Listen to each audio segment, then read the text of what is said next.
Yang membatalkan puasa ada 9. Ada fikih praktis itu di depan, mungkin ada yang jaga. Ada 9 hal yang membatalkan puasa dan 9 orang yang boleh berbuka puasa. Kalau anda tergolong orang yang 9, nggak wajib puasa. Nanti ada setelah ini 9 hal yang membatalkan puasa. Yang pertama adalah mudah dihafal, nanti langsung cara yang menghafal pun sudah saya tata. Yang membatalkan puasa adalah yang pertama, memasukkan sesuatu ke salah satu lubang yang 5. Memasukkan sesuatu ke salah satu lubang 5, lubang mulut, lubang hidung, lubang telinga, lubang buang air kecil, lubang buang air besar. 5. 1, 2, 3, 4, 5. Baik, kita rinci satu demi satu. Memasukkan sesuatu, nanti ibu kesini semua, ibu jangan kedip, tidak usah noleh juga kesini. Ini kedip sedikit tidak paham nanti. Jangan kedip ibu, tidak usah tanya sebelahnya, tanya saya nanti. Kalau ibu tanya sebelahnya tambah nggak ngerti, percaya ya? Ibu tidak usah tanya sebelahnya, ibu tanya ke sini. Masih ada yang bercerita di mana ya? Di sana tuh ada yang cerita. Ini fikih praktis, ibu jangan kelewatan sedikit pun. Nah, yang maksud membatalkan masukkan lubang mulut, lubang hidung, lubang telinga, lubang buang air kecil, lubang buang air besar, ini saya rinci. Yang dimaksud memasukkan ke lubang mulut adalah nelennya. Makanya jangan kedip dulu, nanti salah ya. Nelennya. Maka selagi anda tidak nelen, maka tidak batalkan puasa. Misalnya di satu pagi anda melihat es krimnya anak-anak kok lebih, lah ini sayang, es krimnya lebih, langsung dimasukkan ke mulut, batal enggak? Enggak batal asalkan jangan ditelan. Jangan ditelan, awas jangan. Enggak ada yang berbeda, tanya ulama manapun sama, enggak ada. Enggak batal asalkan jangan di permen masukkan lep, permen batal enggak? Enggak batal asalkan jangan ditelan. Sudah selesai. Sebab yang membatalkan nelennya. Tapi makruh, iseng banget ya, tambah sakit hati es krim masukkan mulut siang hari bulan Ramadan. Tapi kita harus paham yang membatalkan nelen. Makanya kenapa Buya ngomong jangan kedip. Kalau ibu kedip atau ibu noleh ke sebelah, habis itu pulang, oh yang membatalkan nelennya saja ya. Iya bener kan, paham, jelas. Pulang ke rumah ditanya sama anaknya, mama nelen ludah gimana ma? Saya tadi ngobrol. Makanya jangan ngobrol kalau ngaji, nggak usah tanya ke tetangganya. Ayo nelen ludah gimana? Kayaknya batal. Kok kayaknya nih gimana sih? Harus jelas. Nelen ludah itu tidak membatalkan puasa dengan catatan ada 3. Jadi nelen ludah itu tidak membatalkan puasa asalkan ada catatan 3. Yang pertama, ludahmu sendiri. Sudah tidak usah bingung kalau belajar dengan kami, ibu matanya ke sini aja, ibu gak usah bingung, nanti ibu paham sendiri, tidak usah bingung, tidak usah. Saya pikir yang paling mudah itu ibu paham gampangnya. Yang pertama, ludah ditelan itu tidak membatalkan puasa asalkan ludah ibu sendiri. Ludahnya orang lain batal ya, masa ludahnya orang ini ya. Cuman kalau ngomong ludahnya orang lain itu jangan dibayangin ada ludah di meja langsung itu jorok banget itu. Anda memang belum belajar bagaimana keharmonisan dalam rumah tangga. Ya mungkin sekali seorang suami kalau ciuman kan nggak batal puasa, tapi kalau tertukar lidah suami sama istri, pak, ya gitu loh. Contohnya yang indah, contoh kok jorok banget. Rumah tangga model apa itu?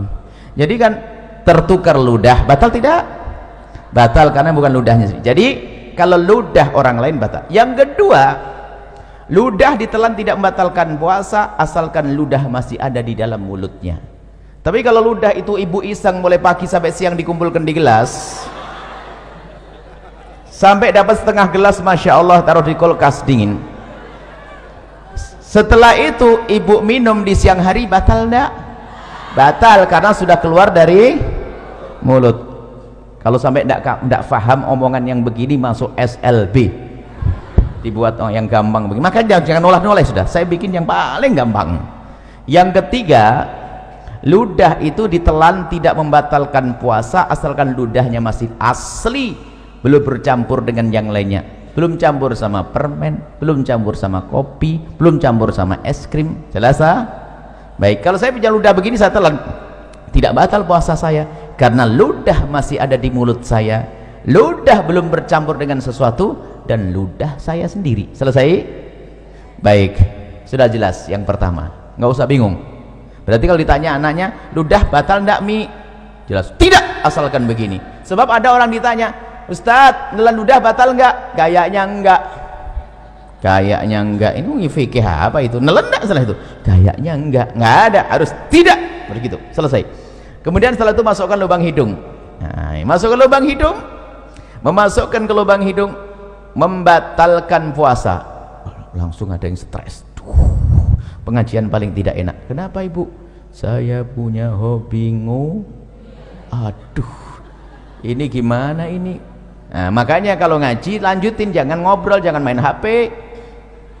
Ngaji main HP ketinggalan dengan ngobrol sama Tuhan. Nah, yang dimaksud membatalkan puasa, memasukkan sesuatu ke lubang hidung adalah jika sesuatu itu telah kita masukkan sampai kepada batas yang seandainya yang kita masukkan itu air, kita akan merasakan panasnya gerak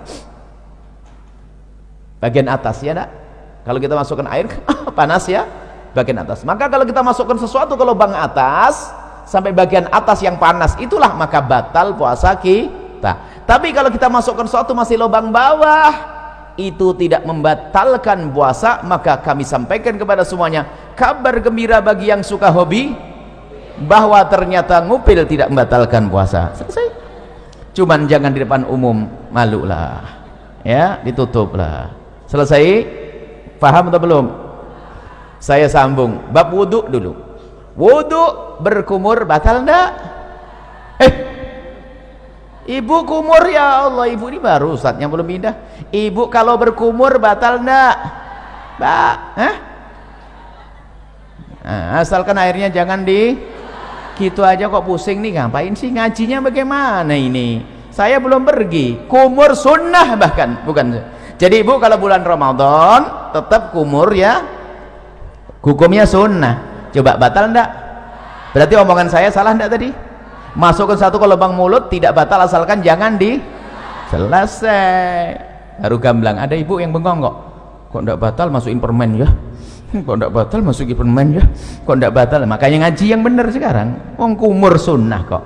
Baik, kalau kumur biarpun berpuasa. Kemudian saya kasih ilmu lagi. Kalau anda lagi berkumur di bulan Ramadan, kemudian sudah anda buang airnya, maka anda jangan ragu lagi. Biarpun ada rasa dingin-dingin itu dimaafkan. Asalkan waktu anda membuang air kumur tadi, anda buang 100%. Nggak ada yang ditahan sedikit pun. Kalau ada ditahan batal. Tapi dibuang, sisa dingin itu nggak ada masalah. Pasti ada sisa dingin karena apa? Air. Selesai ya? Sama di dalam berwudu istinsak, memasukkan air ke dalam hidung ya sekedarnya, jangan sampai ke derajat tempat yang panah. Itu adalah tidak membatalkan, hukumnya tetap sunnah. Baik, kalau masukkan untuk kumur sunnah, tapi masukkan es krim makruh, tapi sama-sama tidak batal puasa. Masukkan es krim makruh asalkan jangan ditelan, tidak batal. Masukkan kumur air wudu sunnah. Baik, apa perbedaannya dua-duanya? Kesamaannya sama-sama tidak batal, perbedaannya kalau kecelakaan. Jadi begini ibu, kalau ibu lagi berkumur wudu, tak taunya ada petir jeder begitu kok ketelen, itu rezeki, nggak batal. Karena apa? Ibu menjalankan perintah lalu ketelen. Diperintahkan, sunnah itu kan diperintahkan, paham ya? Tapi masukkan es krim diperintahkan enggak? Nah, berbeda kalau ibu lagi main-main rapkan ilmu, kata Buya nggak batal masukkan es krim. Baru masukkan es krim, nginjak kucing digigit, ketelen, batal. Main-main, ngapain es krim masukin mulut? Jelas ya? Baik, ini yang pertama, masukkan mulut, lubang hidung, selesai. Masukkan suatu ke lubang telinga. Lubang telinga bagian mana sih? Lubang telinga itu bagian dalam. Bagian dalam bagaimana? Bagian dalam lubang telinga itu yang batal kalau kita masukkan sesuatu ke lubang tersebut. Lubang dalam adalah lubang yang tidak bisa dijangkau oleh jari kelingking ini. Tapi kalau masih kelingking begini, ini luar. Kalau anda begini kan gatal, anda korek dengan jemari kelingking, tidak batal. Tapi kalau pakai korok kuping masuk ke dalam, batal. Selesai. Ini dalam madhab kita Imam Asy-Syafi'i radhiyallahu ta'ala anhu. Baik, selesai. Lubang depan, lubang belakang. Mohon maaf, ini majelis mulia, agar tidak dirubah menjadi majelis guyonan. Kami himbau kepada para asatidz sekalipun, kalau masuk wilayah-wilayah seperti ini harus waspada. Sebab kalau majelis dijadikan majelis guyonan, akan dicabut berkahnya majelis. Memasukkan suatu ke lubang depan, misalnya seorang laki-laki, mohon maaf, lubang kemaluannya ditetesin air, batal. Atau seorang ibu pakai obat, dimasukkan obat ke dalamnya, obat anti keputihan segala macam, batal. Atau mohon maaf nih, seorang wanita di saat hendak mensucikan diri dari bekas buang air kecil, maka wahai para wanita, hendaknya cukup digosok dengan perut jemari ini. Kalau digosok dengan perut jemari ini sekuat apapun, maka ini masih bagian luar dan tidak batal. Tapi kalau mohon maaf, kalau jemari yang dibelokkan begini masuk ke wilayah dalam, batal puasanya. Maka Allah sudah maha tahu cara mensucikan, cukup dengan perut jemari, tidak usah kena ragu-ragu. Ini biasanya santri yang setengah ngajinya itu ragu-ragu, kena was-was, pengen dimasukkan ke dalam, batal puasanya dan bikin penyakit kotor. Cukup dengan perut jemari, sekuat apapun ini bagian luar, asalkan dengan perut jemari, dibersihkan dengan perut jemari, itu bagian luar, tidak batal puasanya. Jangan sampai gara-gara dengar omongan saya nanti pada nggak bersih diri dari buang air kecil, kacau nanti. Bersihkan dengan perut jemari, selesai. Kemudian untuk lubang belakang sama, bersihkan dengan perut jemari. Kalau ada dibelokkan begini, batal, dimasukkan dengan perut, dengan jemarinya. Selesai, itu yang pertama. Yang kedua, yang membatalkan puasa adalah muntah dengan sengaja. Muntah dengan sengaja. Kalau orang muntah tidak sengaja nggak batal. Hamil muda muntah, naik kendaraan mabuk muntah, tiba-tiba masak sesuatu bau muntah, nggak apa-apa, nggak batal. Yang membatalkan muntah dengan sengaja, digorok perutnya, muntah, atau mencari bau yang paling nggak enak biar keluar, biar muntah. Kalau dengan sengaja tapi kalau tidak sengaja tidak batal. Dengan catatan, ini catatan ini umum, secara umum, asalkan habis muntah yang tidak sengaja tadi, jangan nelen ludah sebelum berkumur. Kalau nelen ludah habis muntah, ludahnya ditelan, batal puasanya. Kenapa begitu? Ini pemahamannya kembali yang pertama tadi. Muntahan dari dalam perut kita itu najis lewat tenggorokan ke mulut. Berarti mulut kita kenapa? Kena najis. Najis itu cara mensucikannya dengan air, bukan dengan ludah. Maka kalau kita meludah 1000 kali biarpun mulut bersih, tetap najis. Maka cara membersihkannya mulut yang terkena najis, cukup ambil air bersih seperti ini, umur, selesai. Maka bagi yang kok muntah tanpa sengaja di siang hari, maka bulan Ramadan, maka bergegaslah mengambil air, jangan telan ludah dulu. Kalau memang meludah, dibuang ludahnya sampai ketemu air, berkumur. Setelah anda kumur sekali, boleh setelah itu ludah ditelan. Kenapa? Karena ludah ditelan menjadi batal puasa kalau habis muntah tadi sebelum berkumur, karena ludahnya sudah tidak murni lagi kayak pertama tadi. Ingat, karena ludah sudah bercampur dengan najis. Selesai ya, mudah dihafal. Yang pertama masuk ke satu ke lubang 5, yang kedua adalah muntah dengan sengaja, mirip muntah dengan itu satu paket. Kemudian yang kedua dan yang ketiga, yang ketiga dan keempat yang membatalkan puasa, yang ketiga adalah berhubungan, bersenggama biarpun tanpa keluar air mani.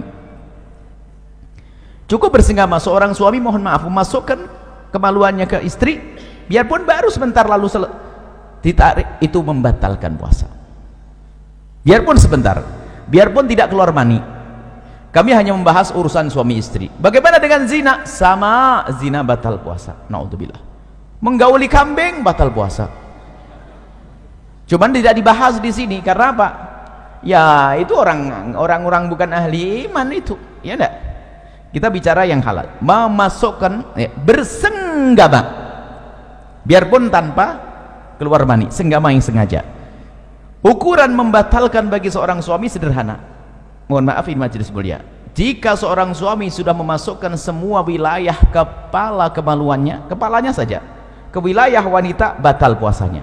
Tidak harus semua batang kemaluannya, tapi cukup kepalanya saja sudah batal. Awas, ini harus paham di sini, hati-hati. Kemudian bagi seorang wanita berbeda. Kalau wanita tidak harus semua kepala kemaluan suami, tapi cukup kemasukan sedikit saja sudah batal. Kemasukan sedikit sudah batal. Masuk bab yang pertama tadi. Masuk yang pertama tadi, membatalkan suatu, masukkan suatu dengan sengaja. Maka saya ingatkan balik yang pertama. Mohon maaf, wahai para wanita, dicium suami tidak membatalkan puasa. Seorang suami, mungkin suamimu adalah orang yang sangat genit, sering cubit-cubit, gak batal puasa. Termasuk jika suamimu memegang wilayahmu, wahai para wanita, tidak batal puasa. Dengan catatan, asalkan jemarinya tidak dimasukkan. Kalau jemarinya dimasukkan dan anda membiarkan, batal puasa anda. Mohon maaf, ini majelis mulia, tolong diangkat wibawa supaya tidak jadikan bahan guyonan. Kemudian setelah itu, yang ketiga kan bersenggama biarpun tanpa keluar mani. Yang keempat adalah keluar mani dengan sengaja biarpun tanpa senggama. Keluar mani dengan sengaja, mohon maaf, naudzubillah, mungkin dengan onani, dengan apa, sengaja mengeluarkan mani, maka batal puasanya. Tapi kalau keluar mani tanpa sengaja, tidak batal puasa. Mungkin seorang lagi tidur di siang hari, ternyata mimpi basah, dilihat ada air mani, maka tidak batal puasanya. Selesai. Jadi keluar mani tanpa sengaja, biarpun tanpa senggama, selesai. Dapat berapa? 4. Sekarang 5, 6, 7. Biar ngapalnya gampang. 5, 6, 7, haid, nifas, melahirkan. Satu paket. Haid, nifas, melahirkan. Seorang wanita lagi puasa jam 5 sore keluar darah haid, batal puasanya. Seorang wanita yang ahli ibadah biarpun hamil tua tetap puasa. Setelah puasa di hari itu jam 4 sore bayi lahir, batal puasanya. Melah ya nih. Yang pertama adalah haid, yang keempat 5 haid, 6 nifas, 5 melahirkan. Hafalannya harus jelas ini ya.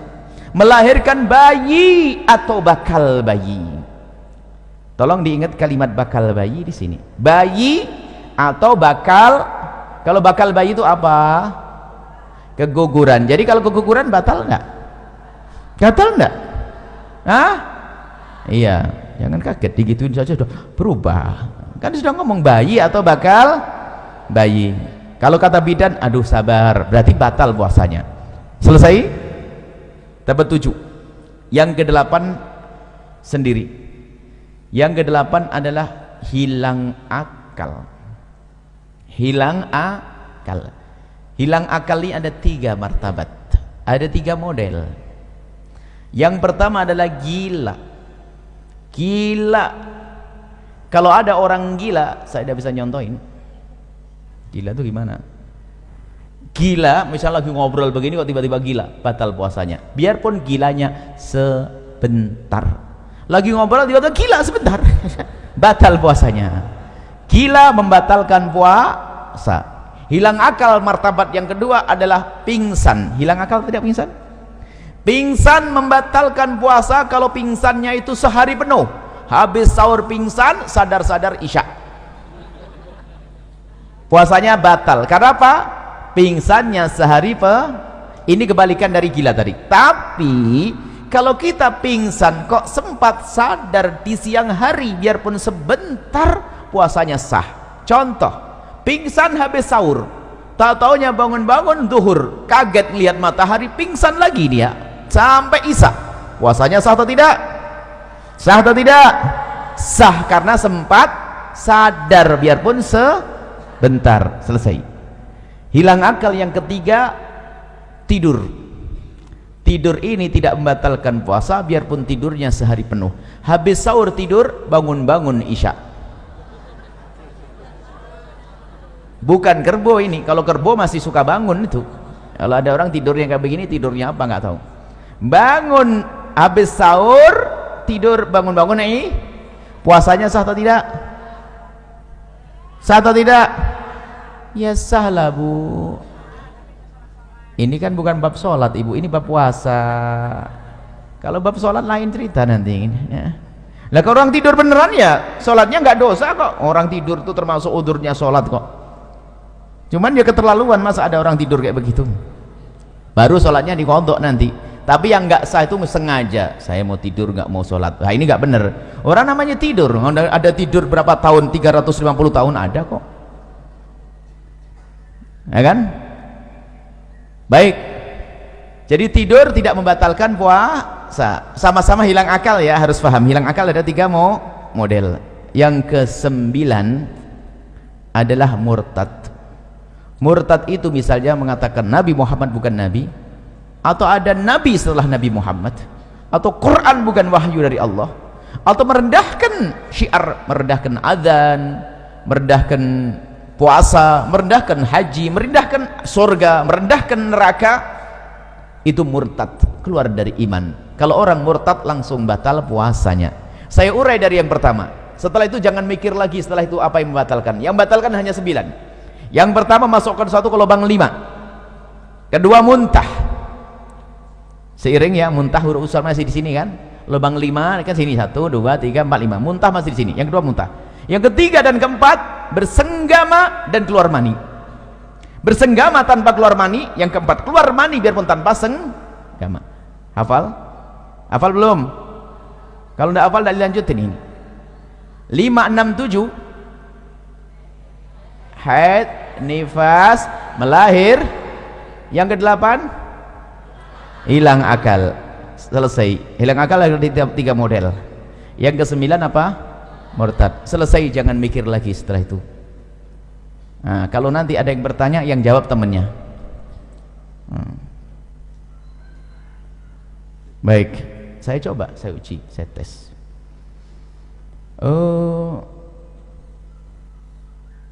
Pernah sakit mata?